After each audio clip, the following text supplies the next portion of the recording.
ગુજરાતમાં ખેડૂતોનો પાક નહીં પરંતુ હવે ખેડૂતોના આખાને આખા પરિવાર બરબાદ થઈ રહ્યા છે.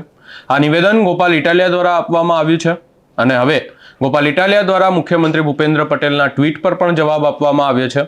આ સમગ્ર બાબતે વિગતે ચર્ચા કરીશું. નમસ્કાર, હું છું ઉજ્જવલ અને આપ જોઈ રહ્યા છો નિર્ભય ન્યૂઝ. હાલ તમામ લોકોને ખબર છે કે ગુજરાતમાં કમોસમી માવઠાને કારણે ખેડૂતોને મોટા પાયે નુકસાન થયું છે. ખેડૂતો દ્વારા સતત સરકાર પાસે એક માંગ કરવામાં આવી રહી છે કે ખેડૂતોને સહાય કરવામાં આવે.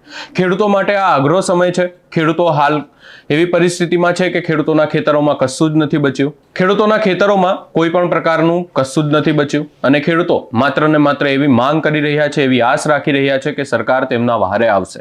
સરકાર દ્વારા ક્યાંક ને ક્યાંક એવી જાહેરાત કરવામાં આવશે કે ખેડૂતોનો પાક ધિરાણ માફ કરવામાં આવે છે, ખેડૂતોને જે નુકસાન થયું છે એમનું વળતર ચૂકવવામાં આવશે. પરંતુ સરકાર દ્વારા ક્યાંક ને ક્યાંક હાલ સર્વે જ કરવામાં આવી રહ્યો છે. આ વાતને લઈ અને અનેકવાર આપણે જોયું કે અનેક નેતાઓ સવાલો ઉભા કરતા જોવા મળ્યા છે. ત્યારે આ તમામ બાબતને લઈ, સર્વેને લઈ અને મુખ્યમંત્રી ભૂપેન્દ્ર પટેલ દ્વારા એક ટ્વીટ કરવામાં આવી હતી. એ ટ્વીટમાં એવું કહેવામાં આવ્યું હતું કે ધરતીપુત્રોના હિતને સર્વોચ્ચ પ્રાધાન્ય આપી સરકાર ખેડૂતોના નુકસાનને સહાયરૂપ થવા ટૂંક સમયમાં રાહત પેકેજની જાહેરાત કરશે. આ વાતને લઈ અને ગોપાલ ઇટાલિયાને પ્રશ્ન પૂછવામાં આવ્યો ત્યારે ગોપાલ ઇટાલિયા દ્વારા એવું કહેવામાં આવ્યું કે મુખ્યમંત્રી શું માત્ર ને માત્ર ટ્વીટ કરતા રહેશે કે સહાય પણ આપશે. ગોપાલ ઇટાલિયા દ્વારા અહીંયા સ્પષ્ટ કહેવામાં આવ્યું કે ખેડૂતો હાલ તકલીફમાં છે. ખેડૂતો સતત માંગ કરી રહ્યા છે અને હવે આ ક્યાંક ને ક્યાંક પાક નુકસાનની જે છે એ વાત પાક નુકસાન સુધી નથી રહી, પરંતુ હવે ખેડૂતોના આખાને આખા પરિવાર ક્યાંક ને ક્યાંક આમાં બરબાદ થઈ રહ્યા છે એવી વાત કરવામાં આવી છે. અહીંયા દ્વારકાના એક ખેડૂતની વાત કરવામાં આવી છે કે જેમને જીવન ટૂંકાવ્યું છે અને આ વાતને લઈ અને ગોપાલ ઇટાલિયા દ્વારા કહેવામાં આવ્યું કે ખેડૂતો હવે ક્યાંક ને ક્યાંક સરકારના પાપે જીવન ટૂંકાવી રહ્યા છે. આ સમગ્ર બાબતને લઈ અને ગોપાલ ઇટાલિયા દ્વારા શું કહેવામાં આવ્યું સૌપ્રથમ એ સાંભળી લઈએ. सीएम क्या ट्वीट ही करते रहेंगे या फिर कुछ देंगे भी? पिछले कई दिनों से गुजरात में बेमौसमी बारिश की वजह से पूरे गुजरात के किसानों की फसल बर्बाद हो चुकी है और अब तो मामला यहां तक पहुंचा है कि सिर्फ फसल नहीं, अब परिवार बर्बाद हो रहे हैं. कल ही एक किसान ने आत्महत्या कर ली. फसल बर्बादी से लेके परिवार बर्बादी की तरफ किसान आगे बढ़ रहा है और सरकार ट्वीट कर रही है. ट्विटर पे कुछ कभी कोई ये बोल रहा है, कभी कोई वो बोल रहा है. भाई आप पैसा दोगे या नहीं दोगे मुआवजे का?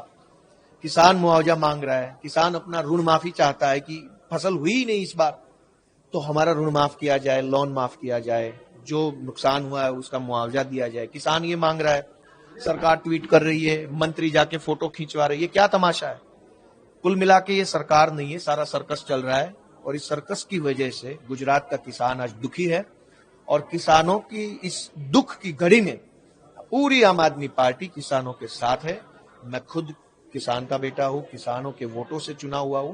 हम पूरे सब लोग साथ मिलकर संघर्ष करेंगे और किसानों को न्याय दिलाएंगे. मुआवजा क्यों नहीं मिलेगा? ऐसी तो कोई बात होनी ही नहीं चाहिए. क्यों नहीं मिलेगा? ये किसानों का देश है, ये किसानों का राज्य है, ये सरकार किसान के वोट से बने. क्यों नहीं देंगे मुआवजा?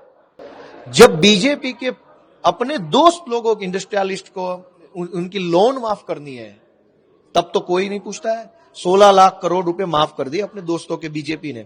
लोकसभा में ऑफिशियली बताया फाइनेंस मिनिस्टर ने कि 16 लाख करोड़ रुपए हमने माफ कर दिए. किसान जब ये बोलता है कि 2 लाख रुपए मेरे भी माफ कर दो, तब सरकार को क्या तकलीफ आ जाती है. तो ऐसा होने नहीं देंगे कि बिल्कुल मुआवजा नहीं मिलेगा. कुछ भी आगे पीछे होगा तो हम बैठे हैं. किसान का बेटा हूं, किसान के वोट से जीता हूं, इसलिए नहीं भेजा कि हम चुपचाप बैठे रहेंगे. पूरी लड़ाई होगी, दमदार लड़ाई होगी और जीत के दिखाएंगे. पंजाब में आम आदमी पार्टी की सरकार 50,000 रुपए पर हेक्टर सहाय दे रही है, तो वहीं से उठा के उस मॉडल को यहां पे इंप्लीमेंट कर दीजिए. यहां पर भी 50,000 रुपए पर एकड़ देना चाहिए. जिसकी जमीन का नुकसान हुआ है उसको अलग से पैसा देना चाहिए. जिसका जो भी नुकसान है उसका पैसा उनको सरकार की ओर से देना चाहिए. ये फोटो सेशन, ये ट्वीट बाजी, उसको सब छोड़ के थोड़ा हमें संवेदनशील बनना चाहिए किसानों के प्रति. अपने ही किसान है, अपना ही पेट भरने वाले लोग हैं, कोई दूसरे देश के है नहीं. अपने देश के किसानों के प्रति इस तरीके से बर्ताव करना ये ठीक नहीं है. तो बीजेपी से हम ये उम्मीद करते हैं कि जल्द से जल्द किसानों के अकाउंट में पैसे आ जाए और किसानों को अपना हक मिल जाए. ગોપાલ ઇટાલિયા દ્વારા ક્યાંક ને ક્યાંક અહીંયા સ્પષ્ટ આક્ષેપો કરવામાં આવ્યા છે અને કહેવામાં આવ્યું છે કે આ સરકાર નથી, સરઘસ છે. સરકાર ક્યાંક ને ક્યાંક ખેડૂતો માટે નથી વિચારી રહી એવી પણ વાત કરવામાં આવી છે. ગોપાલ ઇટાલિયા દ્વારા ક્યાંક ને ક્યાંક એવું કહેવામાં આવ્યું છે કે હાલ અનેક મંત્રીઓ છે એ મંત્રીઓને ખેડૂતોના ખેતરોમાં મોકલવામાં આવ્યા હતા કે એ ખેડૂતોની સર્વે કરીને આવે, પરિસ્થિતિ જાણીને આવે, પરંતુ એ નેતાઓ પણ ક્યાંક ને ક્યાંક અનેકવાર આપણને એવી રીતે પકડાય કે જેને લઈ અને હાલ અનેક સવાલો ઊભા થઈ રહ્યા છે. જેમ કે નરેશ પટેલની વાત કરવામાં આવે તો તેઓ ખેડૂતોનો પાક જે છે હાથમાં લઈ અને એવું કહેતા જોવા મળ્યા કે વાસ આવે છે. ત્યારે એક બીજા ધારાસભ્ય છે એ એવું જે છે એક અલગ પ્રકારના બૂટ પહેરી અને ગયા હતા ખેડૂતોના ખેતરોમાં. એટલે આ તમામ બાબતોને લઈ અને ગોપાલ ઇટાલિયા દ્વારા સવાલો ઊભા કરવામાં આવ્યા છે અને અહીંયા એક સ્પષ્ટ વાત કરવામાં આવી છે કે ટ્વીટ કે કોઈ પણ પ્રકારનું સોશિયલ મીડિયા પર નિવેદનો આપવા કરતાં ખેડૂતોને સહાય આપવામાં આવે. આ સમગ્ર બાબતે આપનું શું અભિપ્રાય છે એ અમને કમેન્ટ કરી જરૂર જણાવશો. અમારી ચેનલ નિર્ભય ન્યૂઝને લાઇક, શેર, સબસ્ક્રાઇબ કરવાનું ભૂલશો નહીં.